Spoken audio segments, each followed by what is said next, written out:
प्रभु यीशु की स्तुति हो, प्रभु यीशु की महिमा हो। आप सबों का फिर से ईश्वर के राज्य के सुसमाचार में बहुत बहुत स्वागत है। दोस्तों, मैं उम्मीद करती हूँ मेरा पिछला वीडियो आप सबों के लिए कहीं ना कहीं आत्मिक जीवन के लिए फलदायी साबित हुआ होगा। हम सब अभी मुक्तिदाता उद्धारकर्ता के दूसरे आगमन की तैयारी में लगे हुए हैं और ये तैयारी हमें प्रतिदिन करना है। दोस्तों, वचन कहता है हमें प्रतिदिन का क्रूस लेके उठना है। उसमें सबसे बड़ी बात है, हम इस क्रूस में सबसे बड़ा बाधा जो होता है वो हमारा मन होता है। वचन कहता है आपको अपने मन की क्या करना है, चौकसी करना है। इसका मतलब क्या है, सबसे ज्यादा डिस्टर्ब जो करता है, जो ज्यादा परेशान जो करता है वो है हमारा मन। इसलिए प्रभु ने हमसे कहा कि तुम क्या कर लो, तुम अपने मन में अपने कंट्रोल नहीं कर सकते, अपने जबान पे तुम भले कंट्रोल ना कर सकते हो, लेकिन तुम क्या कर लो, अपने कर्म तो भी अच्छे कर लो। लेकिन अफसोस की बात है, आज कलीसिया कहीं ना कहीं इन तीनों पार्टों में बहुत वीक है। तीनों पार्ट में लोग दान धर्म बहुत कर रहे हैं, बहुत ज्यादा कर रहे हैं, लेकिन जिनके पेट भरे हैं उन्हीं को खिलाया जा रहा है। वचन कहता है भूखों को खिलाओ, नंगों को पिलाओ, बेघर को ठहराओ, प्यासों को पिलाओ। इस सब का कहीं ना कहीं प्रभु वचन में अगर मुक्तिदाता सब कह रहे हैं तो इन सब का बहुत मतलब है। अगर आपने कोई पार्टी ऑर्गेनाइज करी है और अपने रिश्तेदारों को आपने बुलाया और आपने उनके लिए एक से बढ़कर एक खाना बनाया, दारू के पेटियां बुलाए और वो पार्टी आप कर रहे, तो आप उसको कोई ग्रेट काम मत समझिए। आप वो परमेश्वर की नजर में कोई महान काम नहीं, क्योंकि उसने वहां शो किया है। वचन में पवित्र वचन कहता है भूखों को खिलाओ। मतलब कैसे लोग जिनको नीड है खाने की, जो वाकई में भूखे हैं, जिनको जरूरत मतलब वो आपके खाने के अलावा कहीं कुछ कोई उनको खिला ही नहीं सकता। और ये ऐसे लोगों के लिए भी प्रभु अनाथों और विधवाओं का नाम भी लिया उन्होंने। प्रभु अपने वचन में बहुत उन्हें ऐसा ही कुछ भी प्रचार करना था करके नहीं किया है। यीशु ने बहुत गंभीर है। और हाथ पैर वालों को तो मांगने के लिए मना किया है। आप जाके देख, वचन पढ़ लीजिए, वहां पे लिखा है कि तुम्हारे हाथ पैर होने का अगर तुमको भीख मांग रहे हो तुम, तो बोला उससे तुम्हारा मृत्यु ठीक है। यीशु के वचन बहुत ही कड़क थे, दिल में चुभने वाले थे, लेकिन आजकल ऐसा प्रचार होता ही नहीं है, क्योंकि कलीसिया की भीड़ बनाना है हमारे को। और उस कलीसिया की भीड़ के चक्कर में भीड़ तो बहुत बन रही है, लेकिन एक भी व्यक्ति ऐसा नहीं कह सकता कि ये जो मेरी कलीसिया है ना परफेक्ट है, ये पूरे स्वर्ग के राज्य में जाएंगी। कलीसिया बनाने वाले आजकल बहुत है। चर्च का तो आप जाकर देखो, कई कई जगहों पे तो इतने छोटे छोटे कलीसियाएं बन गई है चर्चों के नाम में, जिसकी हद ही नहीं है। आज हम सबको, आपको और मुझे अपने मन की चौकसी करने की जरूरत है, और उसके लिए बहुत जरूरत है कि हमें शाश्वत पिता का जो वचन सुनाया जाता है उस पे हम मनन चिंतन करें। दोस्तों, हम सब पापी है, ये बात हमसे पहले वो जानता है, और वो बार बार उसको याद दिलाने की जरूरत नहीं है कि हम पापी है। पाप हमने किया, इसीलिए तो पुत्र की बलि चढ़ाई गई है।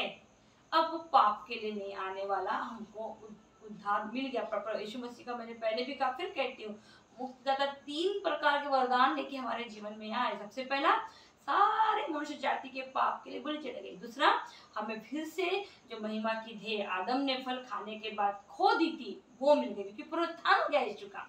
और तीसरा, जो आदम के पास भी नहीं था उसको हमको स्वर्ग के राज्य में एंट्री मिली। ये 3 बड़े बड़े तोहफे यीशु मसीह के द्वारा हमको इस संसार में लाए गए। आज हम सब कहीं ना कहीं पहले वाले में अटके हुए हैं। हम सब अपने पर्सनल लाइफ को, मैंने जैसा बताया, जो व्यक्ति पर्सनल जिंदगी जीता उसके लिए ईश्वर के वचन नहीं है। प्रभु का कोई भी वचन पर्सनल जिंदगी जीने वाले व्यक्ति पे लागू नहीं होता। क्यों? क्योंकि उसने अपने पर्सनल इकलौते बेटे को आपके और मेरे लिए क्रूस पे डाल दिया। जब उसने खुद पर्सनल नहीं रखा तो आपको और मेरे को कोई अधिकार नहीं है पर्सनल लाइफ की कहानी गड़गड़ाने। और ऐसा अगर आप करते हैं, ये प्रभु यीशु मसीह की नजर में कोई भी मायने नहीं रखता। मैं फिर बोलती हूँ, ये भौतिक संसार में जो भी होता है उसका सबकी रचना पहले आत्मिक जीवन में होती है, वो इम्पोर्टेंट है, वहां से यहाँ पे लागू होता है। अगर कभी कुछ बिल्डिंग बनना है, कुछ काम, उसके पहले एक प्रोजेक्ट तैयार होता है, उस प्रोजेक्ट के ऊपर फिर नीचे में काम होता है। वैसा ही ऐसे संसार में जो भी हमारे जीवन में होता है उसकी सबसे पहले रूपरेखा वहां पे तय की होती है, फिर यहाँ। इसलिए प्रभु ने कहा कि प्रार्थना, पाप से बचो और परीक्षा में ना पड़ो। ज्यादा ज्यादा तुमको क्या करना है, पाप से बचना है। तुम जितना पाप से बचते जाओगे तुम परीक्षा में जाने से बचोगे। और दूसरा क्या बोला, परीक्षा आएंगी लेकिन तुम मेरे नाम से क्या करना, दृढ़ बने रहना। इन सब का कहीं ना कहीं आत्मिक जीवन से संबंध है। यीशु मसीह ने शरीर में, फिर बोलती हूँ, बार बार बोलती हूँ, मुक्तिदाता ने शरीर एक समय तक के लिए ही ग्रहण किया था। वो पूरे जीवन भर के लिए शरीर धारण, उनको एक समय दिया गया था। यीशु की आत्मा को एक समय दिया गया था जो कि पिता के पुत्र की आत्मा थी। उस पर्टिकुलर समय में उन्होंने पिता के राज्य के लिए काम किया। हमें भी एक शरीर दिया गया है, उसको एक टाइम दिया गया है 70 से 80 साल का। इसमें हमने भौतिक संसार के लिए कितना काम किया, इसका लेखा कोई नहीं रखने वाला। आपने कितनी पार्टी की, आप कितने बार चर्च गए, अपने शरीर को आपने कितना नहलाया धुलाया, कितना गोरा कितना काला, ये भौतिक संसार का लेखा है। इसका लेखा कोई, आप इस शरीर में रहते हुए कितना अपने आत्मिक पिता के लिए आपने काम किया, इसका लेखा प्रभु रखने वाला है। आपके शरीर का कोई भी लेखा पिता परमेश्वर, क्योंकि शरीर नाशवान है। अभी मेरी परसों के रोज मेरी बड़ी एक सिस्टर है, उनका डेथ हो गया। मरने से बहुत डरती थी, प्रार्थना करती थी प्रभु से, प्रभु मुझे इतने तकलीफ में रखा है मरने, फिर ऐसा कुछ लगा ना डर जाती थी। मैं उसको बोलती थी, अक्का तू मरने से इतना डरती लेकिन डायलॉग में प्रभु से प्रार्थना जरूर करती, तो हंसती थी। प्रभु उसकी आत्मा को शांति दी। हम सब कहीं ना कहीं डायलॉग बाजी में तो बोलते हैं कि हम प्रभु मुझे उठा ले, लेकिन कोई मरना नहीं चाहता, सब जीना चाहते हैं। हर एक व्यक्ति जीना चाहता है, लेकिन जीना क्यों है, ये भी एक बहुत बड़ा सवाल आज आपके मेरे जीवन में है। हम किसके लिए आशीष का कारण है? क्या हम परमेश्वर के राज्य के लिए काम कर रहे हैं? क्या हम डर डर के जी रहे? क्या हम लोगों को खुश करने को लगे हुए? हर वक्त हमारा देख रहा तो हमको कुछ बोल तो नहीं देगा, कहीं मेरा कैरेक्टर तो खराब नहीं हो जाएगा। अगर ऐसा जीवन आप और मैं जी रहे दोस्तों, तो ये परमेश्वर की नजर में नहीं है योग्य। क्योंकि ऐसा कैरेक्टर अगर आप और मेरा है तो हम मसीह नहीं है। क्योंकि मसीह ने जब प्रचार किया तो लोगों ने उसको कोई अवार्ड नहीं दिए हैं, सबके सबों ने उनको नाम ही रखा है। किसी ने तो बोल दिया कि वो तो बेलजुबेल है, तो शैतान लगा हुआ है। किसी ने बोला ये तो पियक्कड़िच है। सामुस ने तो डायरेक्ट मुंह पे बोल दिया कि खुद तो मरने जा रहा, हमको भी साथ में लेके जा रहा। ये सब बाइबल में लिखा है, मैं कुछ भी अपने मन से नहीं बोल रही हूँ। पढ़ लीजिए वचन, अगर मैं इनमें से एक भी शब्द अपने मन से लगा रही हूँ तो आपको और मुझे भी जब सच सच बोलना पड़ेगा, सामना करना पड़ेगा लोगों का, तो आपको भी लोगों से कुछ अवार्ड मिलने की उम्मीद मत कीजिए। आपके लोग आपकी तारीफ ही करें, अप्रिशिएट ही करें। इसलिए हम जो भी कार्य करते हैं उसमें पिता की महिमा होती है कि नहीं होती, इस बात का ध्यान हमको रखना ही है। यदि आप मसीह है, मैं बार बार कह रही हूँ, मेरा ये पूरा वीडियो मसीही लोगों के लिए, जो क्रिश्चियन है, नामधारी क्रिश्चियन है, ऐसे लोगों से मेरा कोई रोल कॉल नहीं है। वो अच्छे कपड़े पहने, अच्छा खाना खाए, अच्छे पार्टी करें और अपना पर्सनल लाइफ अच्छा जिए। क्योंकि हम इंडियन हैं, हम इंडियन कल्चर के साथ क्रिश्चियन बने हैं, लेकिन लोगों ने इस इंडियन कल्चर को बुला के फॉरेन कल्चर को अपने साथ में लेके आ गए, उसको फॉलो कर रहे हैं, अब उसको क्रिश्चियनिटी बोल रहे हैं। हमारे क्रिश्चियन में ऐसा नहीं होता, हमारे क्रिश्चियन में ऐसा नहीं होता। बाइबल किसी भी रीति रिवाज को कहीं भी शो नहीं करती, सिर्फ यहूदियों के लिए ही शो किया जाता है। आप आज मंगनियां टूट रही है, शादियां टूट रही है, मंगनी क्यों टूट रही है? जबकि मंगनी को बहुत महत्वपूर्ण पार्ट बाइबल में दिया है, लिखा है मरियम और जोसेफ की सिर्फ मंगनी हुई थी। अब गराबेल दूध ने उसको बोला जा तू उसको लेके आ जा, और कहीं लिखा नहीं है बाइबल में कि उनकी शादी हुई या नहीं हुई, क्योंकि मंगनी लगभग शादी के जैसी ही मानी जाती थी। कहीं नहीं लिखा है बाइबल में कि उन दोनों के आगे शादी हुई ही नहीं। सिर्फ गराबेल दूध ने जाके उनको संदेश दिया कि तू क्या कर, अपनी पत्नी को लाने से डर मत, तू लेके आ। मंगनी की बाद ही मरियम को लेके आया है। और आज लोग मंगनी तोड़ने के लिए बिल्कुल ही चाहते नहीं। उस मंगनी में पवित्र वचन पढ़े जाते हैं, पवित्र वचन की ब्लेसिंग हुई जाती है। इसलिए शादी पक्की करने से पहले, तोड़ने से पहले 10 बार नहीं 1000 बार सोचिए, यदि आप मसीह है तो। ये कोई नाटकीय कुछ फिल्मी स्टाइल में नहीं काम हो रहा है। ये बहुत बड़ी जिम्मेदारी है, मंगनी बहुत बड़ी बात है टूटना, लोगों के लिए नहीं, प्रभु के लिए भी, क्योंकि वहां प्रभु के दास आके वचन पढ़ते हैं, आपको ब्लेसिंग देते हैं। क्यों हमारे जीवन में इतनी तकलीफ है? क्योंकि हमने जहां प्रभु को गंभीरता से लेना चाहिए वहां नहीं ले रहे, और जहां नहीं लेना चाहिए वहां ले रहे। हम डरते सच बोलने के लिए। आज का जो वचन मैं पढ़ूंगी दोस्तों, उसको बहुत ध्यान से सुनिए। मुक्तिदाता उद्धार करता, मैं फिर कह रही हूँ, हमारे अंदर की कमियों को वो मिटा देगा, लेकिन हम कोशिश भी ना करें उस आत्मिक जीवन में प्रभु राजा के लिए कुछ काम करने के लिए, तो गलत बात है दोस्तों।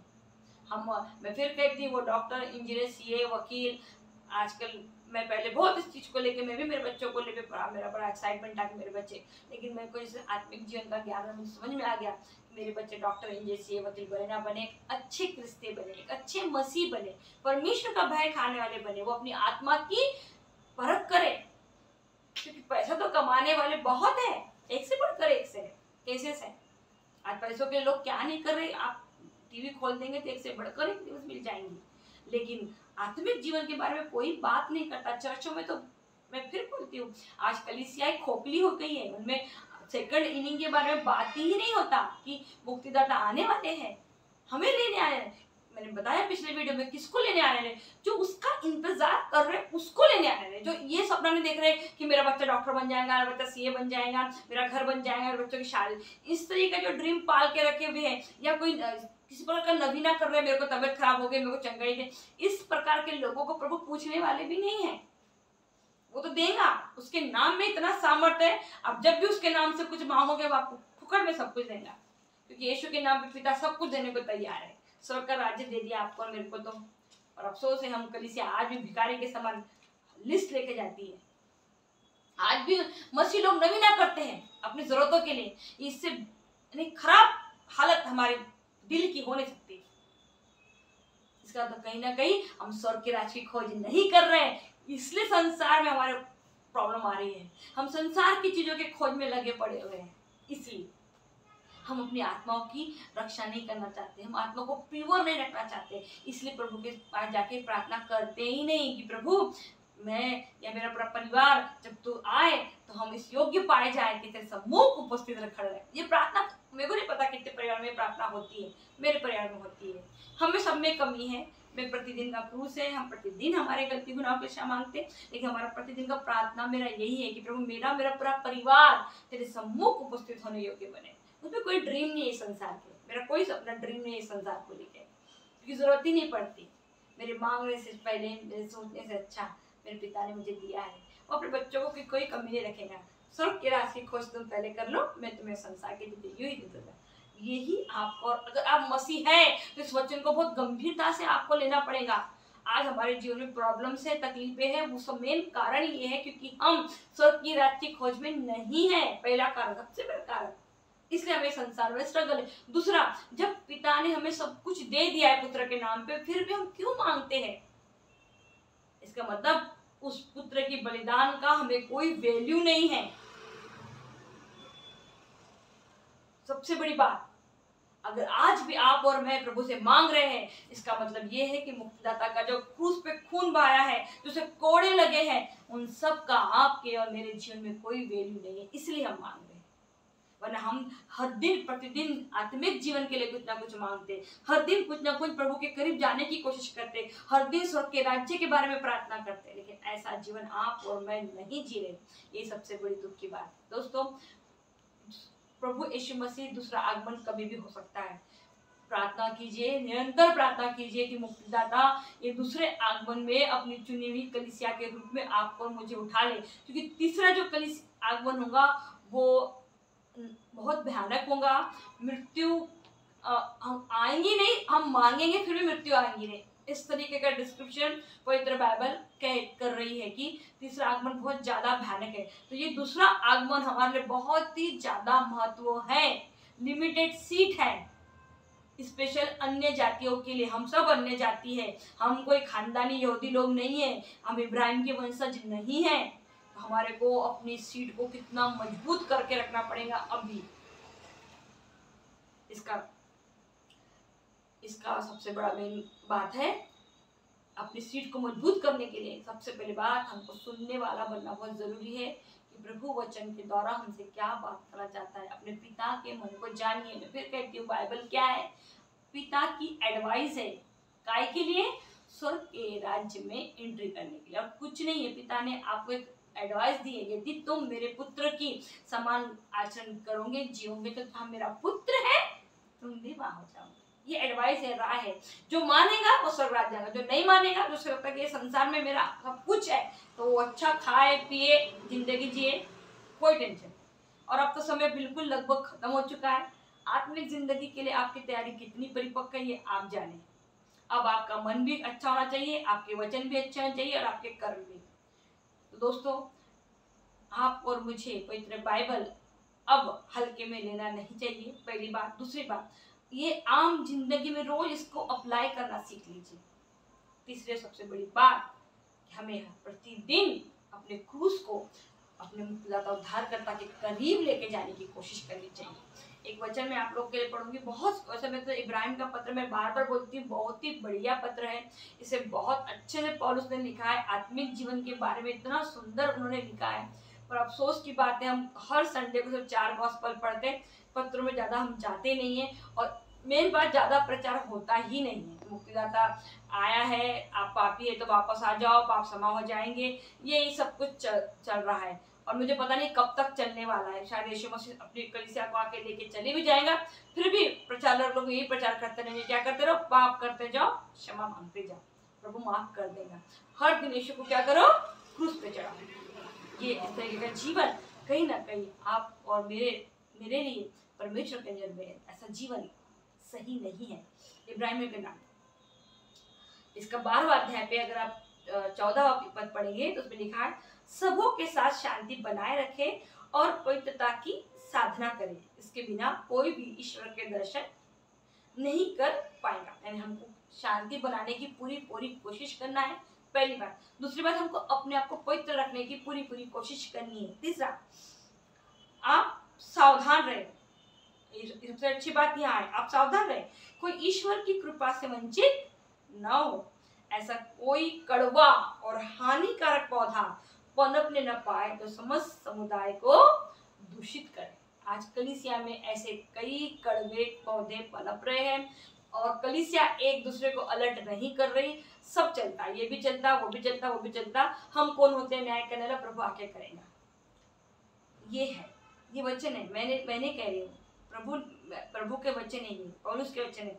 फिर पढ़ती हूँ, ऐसा कोई कड़वा और हानिकारक पौधा पनपने न पाए तो समस्त समुदाय को दूषित करे। आज कई ऐसे हमारे लोग हैं, किसी बस्ती में ऐसे लोग हैं जो बिना वजह कलीसिया में हानिकारक है।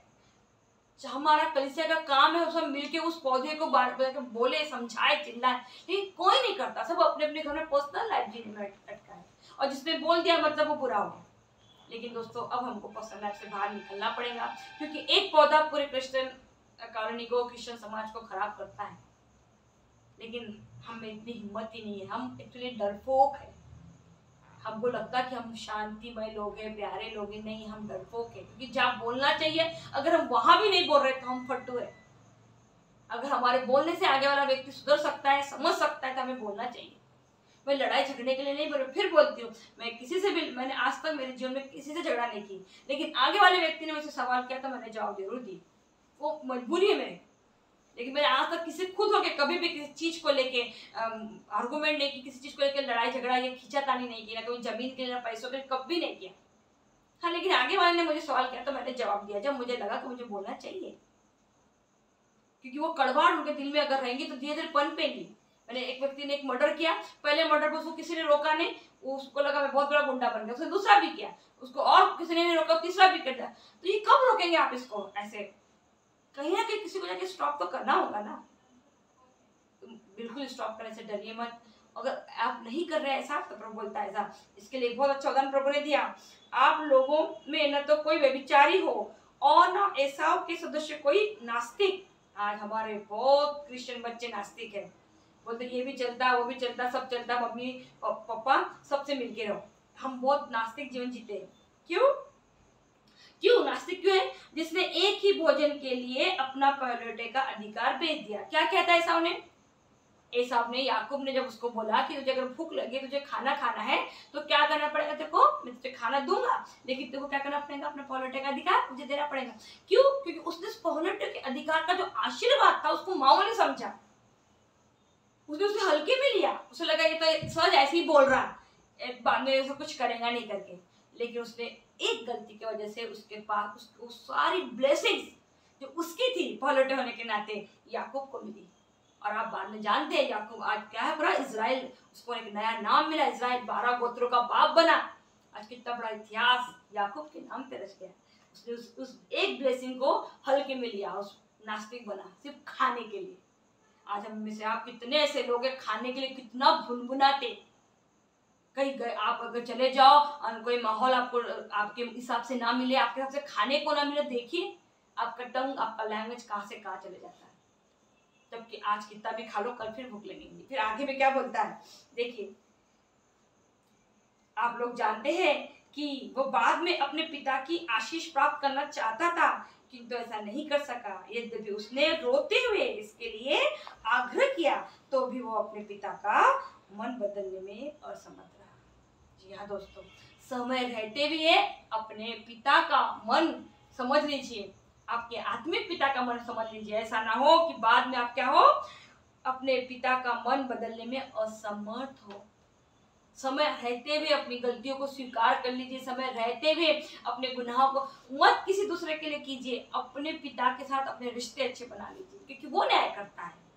लोग तो जब तक जिंदा है बुरा ही बोलेंगे, लेकिन जैसा मर गए ना अच्छा अच्छा ही बोलेंगे, क्योंकि स्वर्ग लग गया ना नाम के आगे, स्वर्ग जैसा लगा, बहुत अच्छा था रे, बहुत अच्छे थे, जब तक जिंदा था बहुत ही बेकार है रे, बहुत ही खराब है रे। ये लोगों का स्वभाव है।